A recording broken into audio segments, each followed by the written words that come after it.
ሰላም ጤና ይስጥልን የተወደዳችሁና የተከበራችሁ የጎህ ቴሌቪዥን አድማጭ ተመልካቾቻችን እንደምናላችሁ ለዕለቱ ዋና ብለን ያዝናቸውን ዜናዎች ይዘን ቀርበናል። ዜናዎቻችን ቶሎ እንዲደርሷችሁ ዩቲዩብ ቻናላችንን ሰብስክራይብ፣ ላይክ፣ ሼር እያደረጋችሁ እስከ ፍጻሜያችን አብራችሁን ሁኑ።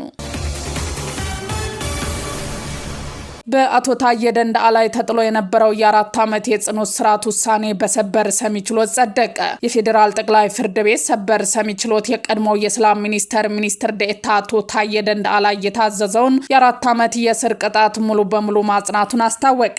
ችሎቱ በአዲስ አበባ በዋለው ሰበር ችሎት በአቶ ታዬ ደንደዓ በኩል የቀረበውን አቤቱታ ውድቅ በማድረግ በታችኛው ፍርድ ቤት ተበይኖ የነበረውን ውሳኔ አጽንቶታል። አቶ ታዬ በመጀመሪያ ደረጃ በፌዴራል ከፍተኛ ፍርድ ቤት ልደታ ምድብ ችሎት ህገወጥ የጦር መሳሪያ ይዞ መገኘት በሚል በተመሰረተባቸው ክስ የ7 ዓመት እስር ተፈርዶባቸው የነበረ ቢሆንም ለጠቅላይ ፍርድ ቤት ባቀረቡት ይግባኝ ቅጣቱ ወደ 4 ዓመት ዝቅ እንዲል ተደርጎ ነበር። ይሁን እንጂ በተሰጠው ውሳኔ ላይ ቅሬታ የነበራቸው አቶ ታዬ 5 የመከላከያ ነጥቦችን በማንሳት ለፌዴራል ሰበር ሰሚ ችሎት አቤቱታቸውን ቢያቀርቡም ችሎቱ የቀረበው ጥያቄ ሳይቀበለው ቀርቷል። የአቶ ታዬ ደንደዓ ባለቤት ወይዘሮ ስንታየሁ አለማየሁ ለዶቼ ቬለ በሰጡት ቃል ባለቤታቸው የመሳሪያውን መገኘት ባያስተባብሉም ከሌሎች ዜጎች እኩል የመዳኘት መብት እንደተከለከሉ እና ካቀረቧቸው 5 ተከላካይ ምስክሮች መካከል የሁለቱ ቃል ብቻ ተሰምቶ ውሳኔ መሰጠቱን በቅሬታነት ማቅረባቸውን ገልጸዋል። በሌላ በኩል አቃቢ ሕግ ይግባኝ ባሰማበት ተጓዳኝ የክስ ነጥብ ላይ ፍርድ ቤቱን ለጥቅምት 17 ቀን 2019 ዓ.ም ቀጣይ ቀጠሮ ሰጥቷል። ኢትዮጵያና አሜሪካ በመከላከያ ደህንነት መስኮች ስትራቴጂካዊ ትብብር ለመመስረት ተስማሙ። ኢትዮጵያና አሜሪካ በመከላከያና ደህንነት መስኮች ሁለንተናዊ ስትራቴጂካዊ ትብብር ለመመስረት ከስምምነት ላይ ደርሰዋል። በመከላከያ ሚኒስቴር የውጭ ግንኙነትና ወታደራዊ ትብብር ዋና ዳይሬክተር ሜጀር ጀነራል ተሾመ ገመቹ የተመራ ከፍተኛ የወታደራዊ ልዑካን ቡድን በአሜሪካ የስራ ጉብኝት አድርገዋል። የልዑካን ቡድኑ በጉብኝት ከአሜሪካ መከላከያ ሚኒስቴር የአፍሪካ ጉዳዮች ምክትል ረዳት ሚኒስትር አንጄ ኤሊስ እና ሌሎች ከፍተኛ አመራሮች ጋር በሁለትዮሽ የጋራ ጉዳዮች ዙሪያ ተወያይተዋል። በውይይታቸውም የሁለቱን ሀገራት ወታደራዊና ዲፕሎማሲያዊ ትብብሮችን ወደ አዲስና የላቀ ምዕራፍ ለማሸጋገር ከመግባባት ላይ ደርሰዋል። የሁለቱም ሀገራት የመከላከያ ተቋማት ትብብር ለማስፋትና ስትራቴጂካዊ ቅንጅት ይበልጥ ለማጠናከር ከስምምነት መድረሳቸውን የተገለጸው ስትራቴጂካዊ ትብብሩ በዋናነት ብሔራዊ ጥቅምና የጋራ ተጠቃሚነትን ለማረጋገጥ እንዲሁም የጋራ መተማመንን ለማጠናከር በአፍሪካ ቀንድና በሰፊው ቀጣና ዘላቂ ሰላም፣ ደህንነትና መረጋጋትን ለማስፈን ያለመ ነው። ሁለቱ ወገኖች የተደረሱትን የትብብር ማዕቀፎች በፍጥነት ወደ ተግባር ለማስገባትና ወደ ተሻለ ስትራቴጂካዊ አጋርነት ለማሳደግ ያላቸውን ቁርጠኝነት አረጋግጠዋል።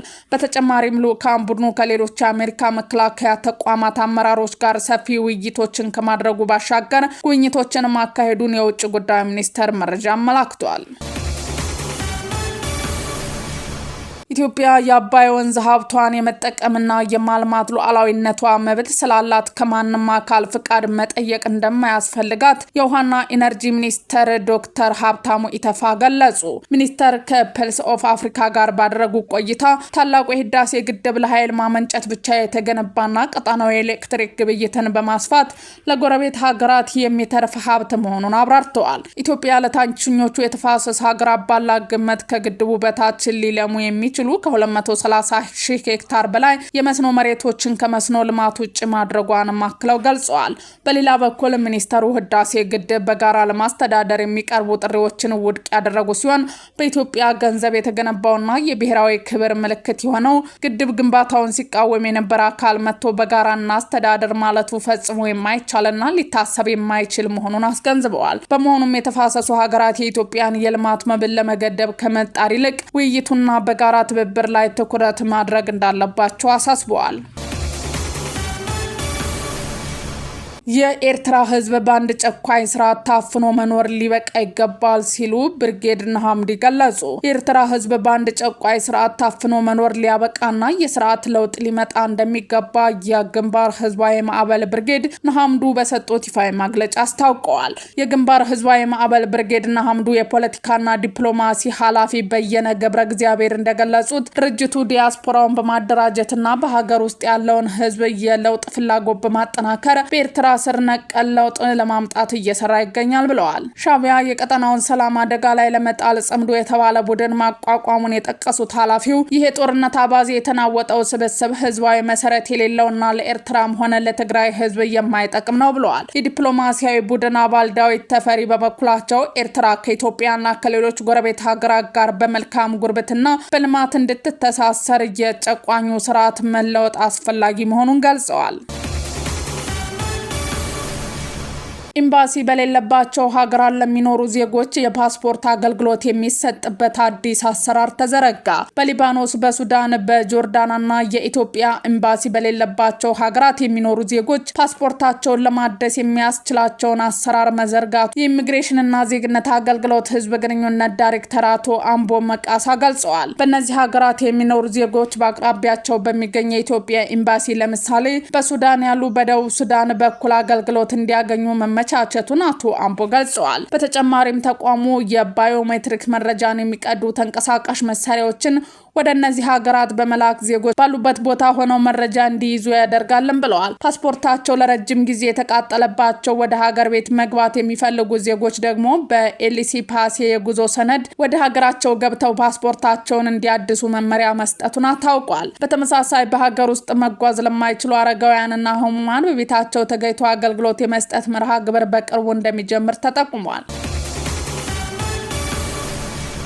ቴህራን የትራምፕ የኢኮኖሚ ጦርነት እንደማይሳካ አስታወቀች። የኢራን የውጭ ጉዳይ ሚኒስትር አባስ አራግቺ የአሜሪካ ፕሬዝዳንት ዶናልድ ትራምፕ በኢራን ላይ ያስታወቁትን አዲስ የኢኮኖሚ ጫና ተቃውመዋል። ትራምፕ ኢራን ከአሜሪካ ጋር ስምምነት ላይ መድረሷ ባለመቻሏ ከባድ የኢኮኖሚ ዘመቻ እንደሚጀምር ገልጸው ኢራን በኢኮኖሚ የሚደገፉ ሀገራትም ከአሜሪካ ከባድ የገንዘብ ቅጣት እንደሚገጥማቸው አስጠንቅቀዋል። የኢራን የውጭ ጉዳይ ሚኒስትሩ አባስ አራግቺ ግን የትራምፕና የኢኮኖሚ ዘመቻ አሜሪካን ከችግር እንደማያወጣት ተናግረዋል። ዘመቻው ከአሜሪካ የውስጥ ችግሮች ትኩረትን ለማስቀየር የተደረገ ሙከራ ነው ሲሉም ተችተዋል። በተመሳሳይ ትራምፕ ዋሽንግተን ከቴህራን ጋር በተወሰነ ጊዜ እንደገና ድርድር ልትጀምር እንደምትችል ጠቁመው የአሜሪካ ዋና ጥያቄ ግን ኢራን የኒኩለር መሳሪያ እንድታመርት ማረጋገጥ መሆኑን ገልጸዋል። የኢራን ፓርላማ አፈ ጉባኤ መሐመድ ባቃር ካላቪፍ በበኩላቸው አሜሪካ ከመካከለኛው ምስራቅ በክብር መውጣት እየፈለገች ሲሆን በቀጣናው አዲስ የኃይል ስርዓት ለመፍጠር እየሞከረች ነው ሲሉ ተናግረዋል። በዚህም የአሜሪካና የኢራን ውጥረት በድርድርና በከፍተኛ የኢኮኖሚ ጫና መካከል ቀጥሏል። በፈረንሳይ በተከሰተው የሙቀት ማዕበል ከ7000 በላይ ሰዎች ህይወት አለፈ። በአውሮፓ አህጉር አስከፊው የሙቀት ማዕበል የደኖች ቃጠሎና ድርቅ እየተባባሰ ባለበት በዚህ ወቅት በፈረንሳይ የበጋ ወቅት ከ7300 በላይ የሚሆኑ ተጨማሪ ሰዎች ህይወታቸው ማለፉን የሀገሪቱ የህዝብ ጤና ባለስልጣናት ይፋ አድርገዋል። የኤፍፒ ትንታኔ እንደሚያመለክተው ፈረንሳይ ከሰኔ ወር አጋማሽ ጀምሮ የ52 ቀናት የበረታ የሙቀት ማዕበል አስተናግዳለች። እንደ የጤና ባለስልጣናትና ኤፍፒፒ መረጃ ከሆነ ፈረንሳይ እንደ አውሮፓውያን አቆጣጠር በ2022 ከተመዘገቡት የ33 ቀናትና እንደ አውሮፓውያን አቆጣጠር በ2003 ከነበረው የ22 ቀናት የሙቀት ማዕበል በእጅጉ የሚበልጥ አስከፊ ጊዜን አሳልፋለች። ሀገሪቱ ከሰኔ ወር አጋማሽ ጀምሮ 3 ተከታታይ የሙቀት ማዕበሎችን አስተናግዳለች። እንደ የጤና ሚኒስቴሩ መግለጫ ከሆነ ከተመዘገቡት ተጨማሪ የሞት አደጋዎች መካከል ወደ 3/4 የሚጠጉት ወይም 75 በመቶ እድሜያቸው 75 እና ከዚያ በላይ የሆኑ ሰዎች የሚመለከት ቢሆንም እድሜያቸው ከ45 ዓመት በላይ የሆኑ ሁሉንም የእድሜ ክልሎች ነካል። የሞት አደጋዎች በተለያዩ ምክንያቶች የተከሰቱ በመሆናቸው እስካሁን ሙሉ በሙሉ ከሙቀቱ ጋር ብቻ የተያያዙ ናቸው ለማለት ባይቻልም የመጨረሻው የተጣራ መረጃ በመጪው ወቅት ይፋ ይደረጋል ተብሎ ይጠበቃል። ከፈረንሳይ ባሻገር በምዕራብ አውሮፓ በሰው ልጅ ምክንያት በሚከሰተው የካሊፎርኒያ የአየር ንብረት ለውጥ የተነሳ በታሪክ ከፍተኛ የበጋ ስፋት ላለው ድርቅና የደኖች ቃጠሎ ምክንያት ሆኗል። ወደ አድማጭ ተመልካቾቻችን ዜናዎቻችን እነዚህን ይመስሉ ነበር። አብራችሁን ስለሆናችሁ ከልብ እናመሰግናለን። መልካም ቀን ይሁንላችሁ።